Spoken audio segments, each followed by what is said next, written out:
আপনি কি কখনো খেয়াল করছেন যে আমরা কোনো কিছু না ভাবলে বা কোনো কিছু না কথা বললে কিছুক্ষণের মধ্যে আমাদের টাইম লাইনে সেই জিনিসটার অ্যাড আসে? যেমন আমি যদি চিন্তা করি যে আমার একটা মানি ব্যাগ দরকার, আমি আমার ফ্রেন্ডকে মেসেজ করলাম যে ভালো মানি ব্যাগ কোথায় পাওয়া যাবে, কিছুক্ষণের মধ্যে দেখতে পাবো আমাদের ফেসবুকে, ইউটিউবে, গুগলে, টাইম সব জায়গায় মানি ব্যাগের অ্যাড চলে আসে। এটা আসলে কিভাবে কাজ করে চলেন আজকে জানার চেষ্টা করি। এটা খুব সিম্পল একটা সিস্টেম। প্রথম কথা হচ্ছে যে গুগল এবং ফেসবুক আমাদের তাদের ব্যবহার করার জন্য কিন্তু কোনো চার্জ করে না। আমরা মনে করি এটা আসলে ফ্রি। এটা আসলে ফ্রি না। আমরা আসলে আমাদের যে পরিমাণ অ্যাটেনশন সোশ্যাল মিডিয়ায় স্পেন্ড করি এটাকে কনভার্ট করে গুগল, ফেসবুক সহ অন্যান্য সোশ্যাল মিডিয়া এরা মানি জেনারেট করে।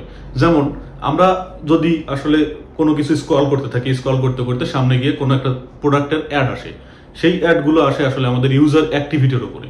আমরা কি নিয়ে সার্চ করতেছি, আমাদের ব্যাংক ব্যালেন্সে কত টাকা ব্যালেন্স আছে। এখন বলবেন যে আমার ব্যাংক ব্যালেন্সে কত টাকা ব্যালেন্স আছে এটা ওরা কিভাবে জানবে?